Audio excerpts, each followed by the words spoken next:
Strange how you sit back and watch all these people who either played a role in Robert Kelly's case and or a role on these social media platforms assassinating his character. Meanwhile, if you look at their situations, they're in no position to talk about anybody, especially when you're a prosecutor getting caught up in domestic violence situations, but you get on platforms calling out to alleged victims to come forward in order for you to solidify this case. And then you got this girl over here who glorifies this type of lifestyle of drill rap and then wants people to feel sorry when she suffers a loss, when she's not the type of woman to be motivated for these guys to leave the street antics alone.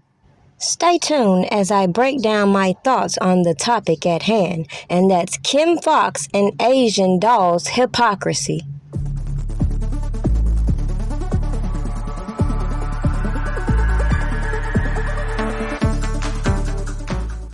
Just when they thought they was gonna silence me, they ain't do nothing but make me come back with a vengeance and re-emphasize all the information that I've spent researching just to inform you of the corruption I see playing out. It's funny how people can spend years calling a person all out their name and doing the most, but when I speak on the truth and show you what these people put out there, they gonna say I'm bullying and harassing people. Make that shit make sense.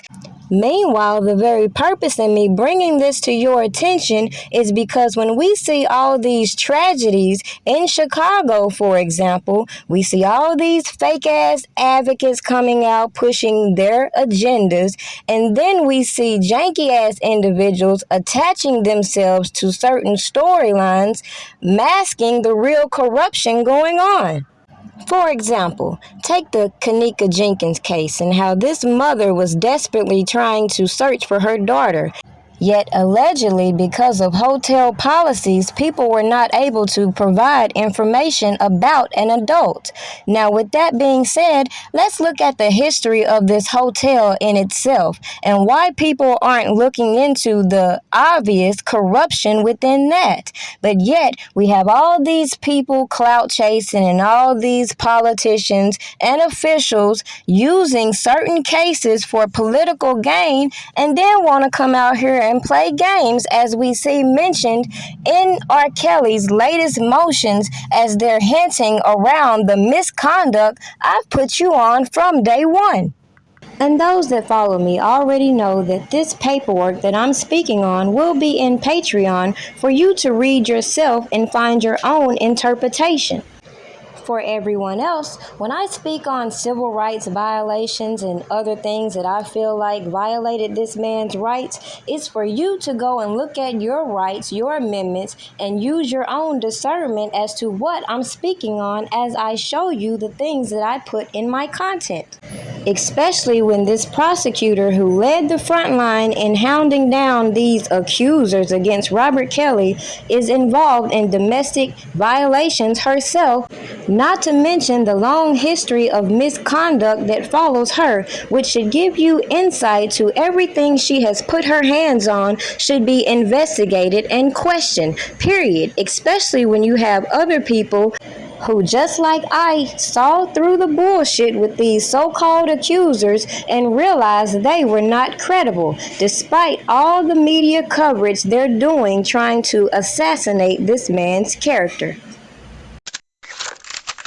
A lot of my professional career developing skill sets in deception detection and getting to the truth once you decide if there has been deception. I've talked to some people that allege to be victims of his, and I have not run those interviews yet because I don't know where the truth is, and I don't run gossip.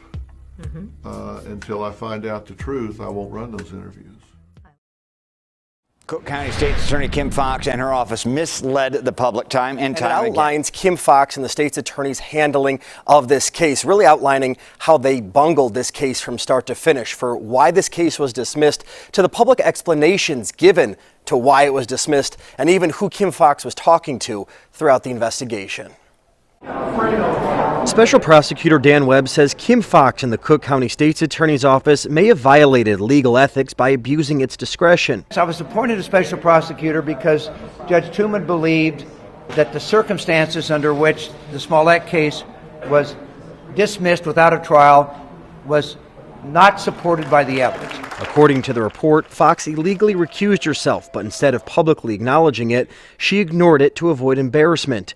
But in an interview with the special prosecutor, even Foxx questioned why Smollett was initially allowed to walk without pleading guilty, only paying $10,000, a fraction of what CPD says the investigation cost in overtime pay, and allowing the actor to perform community service at Rainbow Push, to which Foxx told the office of the special prosecutor Operation Push might have been too easy for him, adding that with her recused, those in charge just wanted the case to go away. Quote, they wanted Mr. Smollett out of town, she said. And in this particular case, we did this case like we'd done many others. But the failure was that we didn't communicate well. But Webb called that statement a lie. The state's attorney publicly said there were 5,700 cases handled just like Smollett's, but when asked for examples, the office couldn't provide a single case handled like the actors. The report calls Foxx's statement unacceptable for an office that must be transparent and maintain public confidence. Foxx's office initially charged the actor with 16 counts and then, in an unannounced hearing, dropped the case. Webb said the decision represented a major failure of operations, and the report shows that Foxx was still communicating with Journey Smollett, Jussie's sister, even after he was a suspect. At the time, Foxx publicly denied those claims. Now, the major point a lot of slow people like to bypass within my content is very clear. When I can narrow down each and every one of these accusers if I chose to and bring to you the origins of these stories, and then I listen to mainstream media keep repeating the same things, these women don't know each other, how can they keep repeating the same stories? It's very logical when you see all these individuals who have been activated to come out here and act a fucking fool online. Thus, clearly, if I also watch a person like Tim Savage do the most, trying to solicit individuals to worry the hell out of individuals like Kim Foxx for 2 years prior to this docuseries being released, trying to match up stories with people like Jim Derogatis, who wouldn't even testify in the first trial, and then start reaching out to all these people, including individuals that are supposed to be in this man's inner circle, and I see this whole case playing out on public platforms, and I listen to this RICO conspiracy, and nobody can directly connect this man with certain actions, and I'm made to look crazy because I question everything these people have said. So yeah, they might come strike my channel. They may hear me be quiet for a little while, but you can best believe I'll be back, and I'm gonna remind you why all these people are full of shit, and even these goofy ass people who came to the internet enabling these stories should be given the side eye, considering they're admitting to alleged crimes.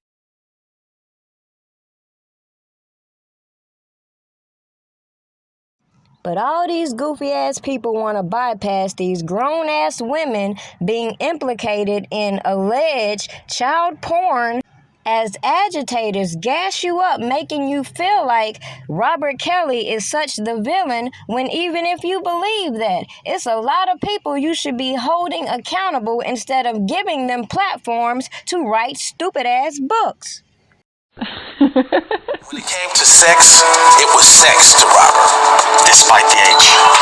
If a girl was in a room and she had a big booty, she had a big booty. If she was 15 or 20, she had a big booty to him.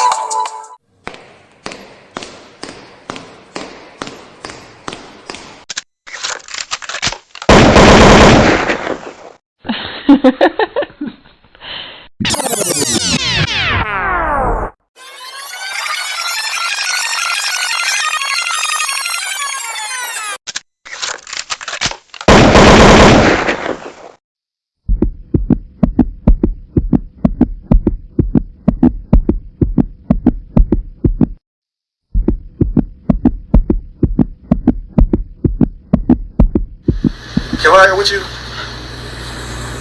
What? ACP, do you see this? Look, if it ain't official Dana J, Levi for Kelly, Primadonnanews, I don't even want to see it. Just take the phone. Look. You got some weed? Dang. Gotta get some. Alright, hurry up. Diesel and them here, everybody here, we waiting on you.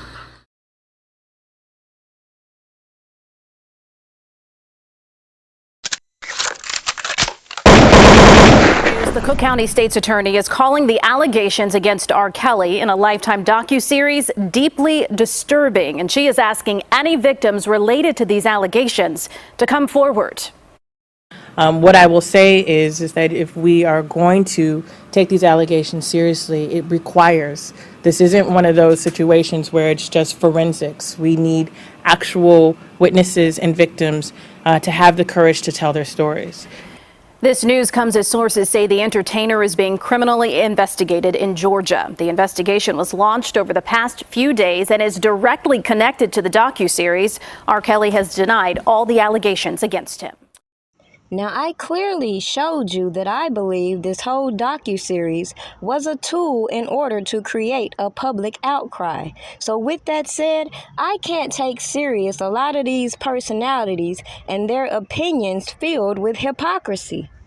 What's funny is I watched all these people take offense that I chose to use R. Kelly as an example, same way they wanted to use him as an example for these RICO charges. Because they ain't got good sense to hear me clearly say that what happened to Robert Kelly can happen to anybody. And what I'm seeing is clearly an abuse of RICO, considering I've seen many RICO cases. And the way Robert Kelly's was set up clearly was a red flag to me. So when I listen to these people talk about inhumane treatment with Young Thug and all these people like Asian Dog give their opinions on R. Kelly based off the stories they've heard, I can't take the black community serious when all I see is hypocrisy and everyday people who suffer real inhumane treatment aren't given such outcries. So to wrap this video up, when I came out and I said that your son could be next, and people wanted to make little slick comments talking about, oh, my son would never do this and do that, and tried to zone in on the allegations surrounding Robert Kelly instead of paying attention to the corruption that I'm pointing out and how they maneuvered to bring up these charges. And think about all these women surrounding your sons who endorse certain lifestyles, including this drill rap and gang bullshit, who will sit around and glorify their boyfriends being assassins on one note and then come crying to you when they're taken out of here. On the other hand, how many of these bad bitches you think gonna stick around if your son got hemmed up in some of these RICO charges by being affiliated with certain gangs versus those that are more likely to be a state witness in the case? Make it make sense. So don't be in your feelings because Prima came out here, unlike most, and showed you how all these individuals turned on each other after they teamed up with one another, used these platforms to expose one another, and then try to silence people who pointed it out and get ahead of their stories. At the end of the day, like I said from day one, I could literally lay out each and every one of these Jane Does, and I told you how I tracked down their stories. So going back to these new motions in Chicago with Robert Kelly, it's very comical these individuals want to be anonymous when they the ones who came out to the public in the first damn place. Make this shit make sense. We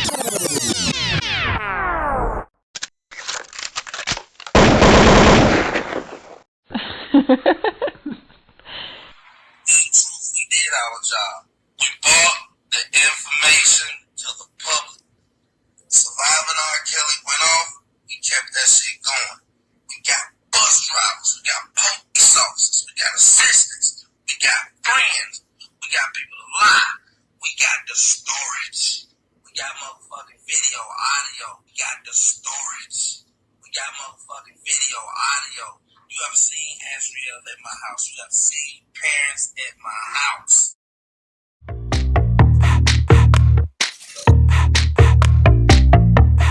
Something good